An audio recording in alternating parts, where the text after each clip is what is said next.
अगर मैं कहूं बाबर आजम दुनिया के सबसे अनलकीस्ट पर्सन है तो ऐसा गलत नहीं होगा। 2021 semifinal Pakistan versus Australia, Pakistan लगभग मैच जीत गया हुआ था, बाबर आजम कैप्टन थे, सेमीफाइनल हम हार गए। कहानी यहां खत्म नहीं हुई, ये तो भी शुरुआत है। एशिया कप की अगर बात करें तो एशिया कप के अंदर पाकिस्तान फाइनल खेलता है, फाइनल पाकिस्तान खेलता है और पाकिस्तान श्रीलंका के 5 आउट करने के बावजूद अपने हाथ से मैच को निकाल लेता है और पाकिस्तान फाइनल हार जाता है। उस वक्त भी कप्तान बाबर आजम थे। यही नहीं, अभी कहानी शुरू हुई है T20 वर्ल्ड कप 2022 का। अगर मैं बात करूं तो उसके फाइनल के अंदर पाकिस्तान जाती है, इंग्लैंड के खिलाफ मुकाबला होता है। उस वक्त शाहीन शाह अफरीदी अनफिट हो जाते, मैच कुछ भी हो सकता है, लेकिन मुद्दा मेन किया कि उस वक्त भी बाबर आजम कैप्टन थे। Babar Azam as a captain उन्होंने अपनी टीम को नॉकआउट से पहुंचाया, उन्होंने अपनी टीम को फाइनल भी खिलाया, लेकिन वो एक फाइनल टेस्ट जो होता है ना वो नहीं दे पा रहे। यही नहीं, अभी PSL 8 की अगर मैं बात करूं, PSL 8 के अंदर बाबर आजम की टीम एलिमिनेटर के अंदर जाके हार जाती है। अब PSL 9 की अगर बात करें तो PSL 9 के अंदर ग्रुप स्टेज में टॉप करने वाली जो टीम थी, टॉप 2 के अंदर आने वाली, मुल्तान सुल्तान से पहला क्वालिफायर हार के एलिमिनेटर 2 के अंदर इस्लामाबाद यूनाइटेड से हार गई।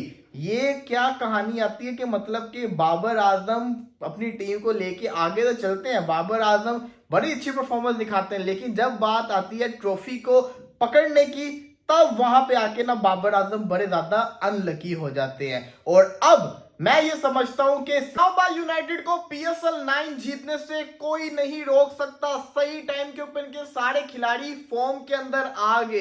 पेशावर ज़ल्मी आज PSL 9 से बाहर हो गई है और मैं पर्सनली बड़ा ज्यादा दुखी हूं, बर्दाश्त नहीं हो रहा, लेकिन क्या करें, इसका सारा का सारा कसूर जाएगा पेशावर की मैनेजमेंट को। इन्होंने वो बॉलर, फॉरेन बॉलर्स को पिक किया जो कि PSL खेलना चाहते ही नहीं थे, वो आते ही नहीं थे। नवीनुल हक अपनी नेशनल ड्यूटी के लिए PSL को छोड़ के गए। उस वक्त तक PSL में पेशावर ज़ल्मी की जो बॉलिंग थी शानदार थी, लेकिन उसकी रिप्लेसमेंट जो शमार जोसेफ और गस एटकिंसन में आना था वो आए ही नहीं। इसका मतलब क्या हुआ, पेशावर ज़ल्मी की जो बॉलिंग थी वो सारी की सारी वीक होगी। नवीनुल हक के जाने से इनकी बॉलिंग वीक होगी। शमार जोसेफ होता या गस एटकिंसन होता तो इनकी बॉलिंग और स्ट्रांग होती। बट क्या कर सकते हैं, अगर बात करें आज के मैच की तो मैं समझता हूं कि पेशावर को ये वाला मैच जीतना चाहिए था। आपने 5 आउट कर लिए थे, लेकिन इस्लामाबाद यूनाइटेड की बैटिंग लाइनअप, जो इनकी अप्रोच है, जो इन्होंने इतनी लंबी नंबर 9 तक इनकी बैटिंग लाइनअप है, उसका फायदा इनको हो गया। इमाद वसीम इनका सही टाइम के ऊपर फॉर्म के अंदर आया, इसी के साथ साथ हैदर अली आज इनका सही टाइम के ऊपर फॉर्म के अंदर आ गया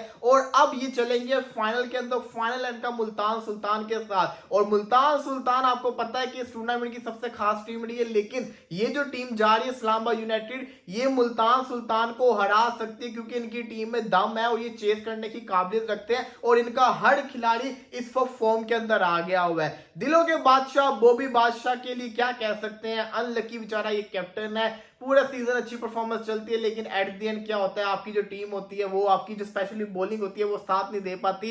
और आज भी यही हुआ, बाबर आजम बहुत बेचारा अनलकी कैप्टन है। इस्लामाबाद यूनाइटेड ने टारगेट को आराम से चेस कर लिया, ऐसा लग रहा था ये जो मैच है पेशावर ले जाएगा, लेकिन वो आमिर जमाल का थर्ड लास्ट ओवर जिसके अंदर 18 बॉलों में 35 चाहिए था, उसने इतने रन खाए, 23 रन उसने खा के मैच को ही खत्म करके रख दिया। अब बंदा आमिर जमाल को क्या बोले, सारा का सारा मैच खत्म हो गया और 6 बॉले पहले उन्होंने जीत लिया। आज पहली दफा मैंने बाबर आजम को गुस्से में देखा, लेकिन क्या कर सकते हैं, ये तो होना ही था। अब ऐसी चीजें आपको दिखने को मिलेंगी। अलबत्ता बड़ा दुख हो रहा है पेशावर ज़ल्मी के, जिसको कहते हैं ना, फैंस के लिए। और आपने एंड पे देखा भी, बाबर आजम जब इंटरव्यू दे रहे थे एरन हॉलैंड को, तो उन्होंने ये चीज का कहा कि दोनों इनिंग्स के अंदर जो पहले 10 ओवर थे वो हम लोगों ने बड़ी शानदार किस्म की परफॉर्मेंस दिखाई। पेशावर ज़ल्मी बैटिंग करते हुए पहले 10 ओवर के अंदर 100 उन्होंने किया हुआ था, जब बॉलिंग करे थे पहले 10 ओवर के अंदर उन्होंने विकेट्स इतनी ज्यादा ली हुई थी, लेकिन उसके बाद जो आखिरी 10 ओवर थे उनमें परफॉर्मेंस इनकी अच्छी नहीं है। उनमें इस्लामाबाद यूनाइटेड ने बड़ी अच्छी परफॉर्मेंस करके दिखाई, रन कम किए, उसके बाद बॉलिंग बड़ी गंदी की, 5 विकेट लेने के बावजूद